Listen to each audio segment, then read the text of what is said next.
बिस्मिल्लाहिर्रहमानिर्रहीम। Dear student, अस्सलाम वालेकुम। उम्मीद है आप खैरियत से होंगे। आज का बेटा जी हमारा लेक्चर है physics 9th class chapter number 5। Topic number है 5.2 और टॉपिक का नेम है मास ऑफ अर्थ। देखिए जी, मॉडल ऑफ फिजिक्स, फिजिक्स के मौजे देखें।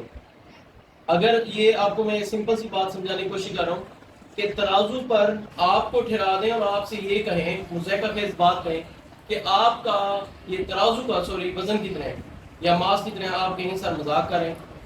ये तो पूछ सकते हैं हम तराजू पर ठहरेंगे हमारा मास कितना है, हम जिस चीज पर ठहरे हुए हैं उसका मास कैसे बताएं।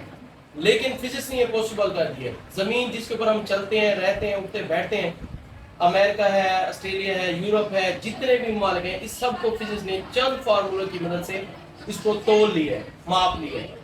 तो आज हम न्यूटन के लॉ ऑफ ग्रेविटेशन के कानून की मदद से मास ऑफ अर्थ मालूम करने जा रहे हैं। बहुत ही इंटरेस्टिंग टॉपिक है। उम्मीद करता हूँ आपको अच्छे तरीके से समझ आएगा और आपने इस वीडियो को आखिर तक देखो। मास ऑफ अर्थ अक्सर ये होता है, इसमें गलती ये होती है कि जब आते हैं ना सवाल इंशाया का लॉन्ग क्वेश्चन, सवाल आते हैं ग्रेविटेशन कानून की मदद से मास ऑफ अर्थ मालूम करें, तो बच्चे मास ऑफ अर्थ शुरू करते हैं। नहीं, पहले आपने लिखनी है तारीफ किसकी, न्यूटन लॉ ऑफ ग्रेविटेशन। इसके दो और नाम भी हैं, न्यूटन यूनिवर्सल लॉ भी कहते हैं, न्यूटन इन स्क्वायर लॉ भी कहते हैं।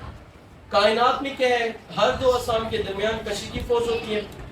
कशिश की ये फोर्स दो असाम के मासेस के हासिल ज़रब के क्या है, डायरेक्टली प्रोपोर्शनल, जबकि इनके दरमियान फासला के मुरब्बा के नस्बी प्रोपोर्शनल है। इन दोनों कंबाइन करें तो F प्रोपोर्शनल टू क्या होता है, m1 m2 over d square. ये अलामत प्रोपोर्शनली कांस्टेंट की है जो दो फिजिकल क्वांटिटीज के दरमियान रिलेशनशिप को इक्वेशन से ज़ाहिर करता है। इक्वेशन से ज़ाहिर करना हो इसको हटा के तो हमें कोई ना कोई कांस्टेंट लगाना पड़ता है। कांस्टेंट क्या है, g। इसे कहते हैं ग्रेविटेशन कांस्टेंट। इसकी कीमत 6.673 मल्टीप्लाई 10⁻11 न्यूटन मीटर स्क्वायर पर किलोग्राम स्क्वायर। अब अगर आप एनुअल एग्जाम में आए कि इसकी तारीफ करें, कैपिटल जी, छोटा जी जो आपने पढ़ा था उसकी वैल्यू थी 9.8 सतह जमीन पर, लेकिन आसानी के लिए हम रखते थे 10 मीटर पर सेकंड स्क्वायर। इसको कहते थे ग्रेविटेशनल एक्सेलरेशन। जबकि बड़ा जी इसकी कीमत 6.673 मल्टीप्लाई 10⁻11 न्यूटन मीटर स्क्वायर पर किलोग्राम स्क्वायर है। ऐसा इसे कहते हैं ग्रेविटेशन कांस्टेंट। की तारीफ क्या है, आप कहोगे जी वो फोर्स है जो 1 किलोग्राम मास का जिस्म 1 मीटर पर पड़े हुए दूसरे 1 किलोग्राम मास और जिस्म पर लगाता है। फिर इसकी आपने अद्दी की बात बताई। अब इस सारे कानून की मदद से आज हम मालूम करने जा रहे हैं मास ऑफ अर्थ। ठीक है, पहले ये डेफिनेशन लिखेंगे, इसका फार्मूला लिखेंगे, फिर आएंगे मास ऑफ अर्थ। फर्स्ट करें, ये जमीन है, ठीक है, जमीन का ये सेंटर है, सेंटर से लेकर सब इसकी सरफेस तक का फासला कहलाता है रेडियस। फर्स्ट में एक छोटा एम मास है, जमीन की सतह पर जमीन के रेडियस के बराबर फासले पर पड़ा हुआ है। जमीन के मास को हम कैपिटल एम से ज़ाहिर करते हैं। अब ये जमीन का मास और ये इस जिस्म के मास के दरमियान कशी की फोर्स होगी। इसे हम किससे मालूम करेंगे, न्यूटन लॉ ऑफ ग्रेविटेशन से। तो अब लिखेंगे F = G, m1 वो क्या है स्मॉल m, m2 क्या है वो है कैपिटल M, जिसे मास ऑफ अर्थ की लिख देते हैं हम, ओवर d स्क्वायर। यहाँ पर फासला d था, यहाँ पर डिस्टेंस क्या है r। मैंने कहा जमीन के सेंटर से सरफेस का फासला r है, तो क्या आ जाएगा r स्क्वायर। यहाँ पर जो फोर्स हो रही है ग्रेविटेशन की वो उसके वजन के बराबर है, वेट के। F = W, W क्या होता है फार्मूला mg।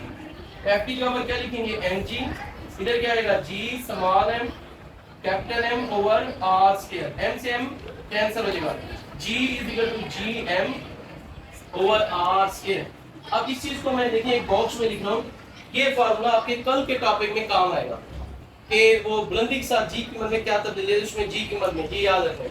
अब इससे आगे चलते हैं, हमने निकालना क्या है, मास ऑफ अर्थ निकालना है। इस तरफ आ जाते हैं हम, ठीक है, जिसका फार्मूला निकालना उसको उसी सेट पर रख लेंगे, मास ऑफ अर्थ को इधर ले लेंगे, जी और आर स्क्वायर को दूसरी तरफ। ये आर स्क्वायर जब डिवाइड हो रहा है इस तरफ जाकर क्या हो जाएगा, मल्टीप्लाई, और कैपिटल जी ये देखिए मल्टीप्लाई है, उसका उलट उधर जाकर क्या हो जाएगा, डिवाइड। तो m मास ऑफ अर्थ का फार्मूला क्या आया, G R square over capital G. इसमें जी क्या है, ग्रेविटेशनल कांस्टेंट, इसकी कीमत 9.8 है एक्चुअल, लेकिन आसानी के लिए हम क्या करते हैं 10। आर जमीन का रेडियस है, ये साइंटिस्ट ने निकाला हुआ है, इसकी वैल्यू भी आपको जुबानी याद होनी चाहिए। ये है वैल्यू 6.4 × 10⁻6 मीटर। जी की कीमत जैसे मैंने आपको बताया 10 मीटर पर सेकंड स्क्वायर है, और ग्रेविटेशनल कांस्टेंट कीमत यहाँ पर लिखी हुई है, इतनी है 6.673 मल्टीप्लाई 10⁻ -11 न्यूटन मीटर स्क्वायर पर किलोग्राम स्क्वायर। अब इस फार्मूले में ये कीमतें दर्ज करेंगे। इनकी कीमतें दर्ज करने से putting these values in above equation, इनकी कीमतें दर्ज करने से तो देखें m बराबर क्या था, g की उसकी कीमत क्या है 10, r स्क्वायर उसकी वैल्यू 6.4 मल्टीप्लाई 10 पावर 6 का स्क्वायर ओवर कैपिटल G की उसकी कीमत क्या है 6.673 मल्टीप्लाई 10 पावर -11। अब हल करेंगे 10 6.4 मल्टीप्लाई 10 पावर 6 का स्क्वायर लेंगे तो 6.4 मल्टीप्लाई 6.4 इज इक्वल टू क्या हो जाएगा 40.96। 10 की पावर 6 का स्क्वायर, याद रखो जिसके ऊपर पावर और स्क्वायर हो तो पावर को स्क्वायर से जरूर देते हैं। पावर कितनी है 6, स्क्वायर है 2, 6 को 2 से मल्टीप्लाई करेंगे 10 पावर क्या आ जाएगा 12 divide by 6.673 multiply 10 is power -11। 40.96 को मल्टीप्लाई करेंगे 10 से तो 409.6 हो जाएगा मल्टीप्लाई 10 पावर 12 -11 ये है ऊपर जाके +11 हो जाएगा डिवाइड बाय 6.673। अब मास ऑफ अर्थ है 409.6 10 के 12 और 11 23 हो जाएगा। इसको कैलकुलेटर पर आपने डिवाइड करना है यानी 409.6, इसको इंग्लिश में बोलते हैं ज़रब को एक्सपोनेंट 10 पावर 23। अब देखिए मैं इसको हल कर रहा हूँ साइंटिफिक कैलकुलेटर से। आपने लिखना है 40 ये कैलकुलेटर स्क्रीन पर 9.6, जब ज़रब का है तो इधर आप एक्सपोनेंट का बटन दबाएंगे, जब एक्सपोनेंट EXP का बटन दबाएंगे ज़रब 10 आ जाएगा खुद। तो अब पावर लिखनी है 23 लिखा डिवाइड बाय क्या है 6.673। आंसर आया आपके पास 6.13 मल्टीप्लाई 10 पावर 24 किलोग्राम। मास की वैल्यू किलोग्राम। अब अगर हम देखें एक अदद लिखना चाहें तो राउंड ऑफ करने के सूत्र देखें, इशारे के बाद आगे वाला हिस्सा 1 है 5 से कम है तो उसको वैसे रहने दें। अगर ये होता 5 ज्यादा तो उसमें क्या करते जमा, तो ये हो जाएगा 6 मल्टीप्लाई 10 पावर 24 किलोग्राम। तो देखें कि आज हमने जमीन का मास जमीन को तोल लिया सारा जमीन को किसकी मदद से, एक फार्मूले की मदद से। ठीक है जी, तो जमीन का मास है 6 मल्टीप्लाई 10 पावर 24।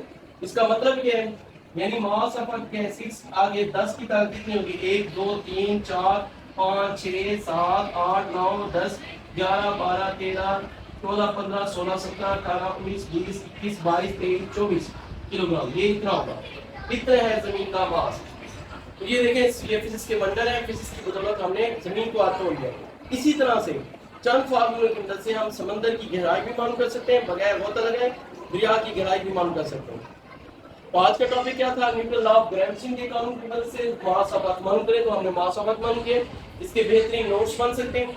सबसे पहले आपने न्यूटन लॉ ऑफ ग्रेविटेशन की डेफिनेशन लिखनी है, ये न्यूमेरिकल वैल्यूज इसकी पुट करनी है, फिर मास ऑफ अर्थ हेडिंग देंगे, तस्वीर बनानी है, इबारत लिखनी है कि फर्स्ट के जिस्म जिसका मास m है, जमीन की सतह पर जमीन के रेडियस के बराबर पड़ा हुआ है, इस जिस्म छोटा m और जमीन के ऊपर कशी फोर्स है जिसे न्यूटन के ग्रेविटेशन कानून से मदद से मालूम कर सकते हैं।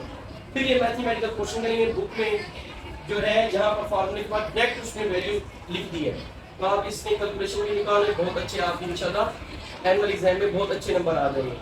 उम्मीद करता हूँ आपकी वीडियो ये आपको अच्छी लगी होगी, अच्छी लगे तो आप इसको लाइक करें। अगर इस टॉपिक से रिलेटेड आपके जहन में कोई और सवाल है तो आप मुझसे पूछ सकते हैं, तो इंशाल्लाह मुझे पूछे, मैं आपको इनबॉक्स करें, मैं आपको वजाहत से बताऊंगा।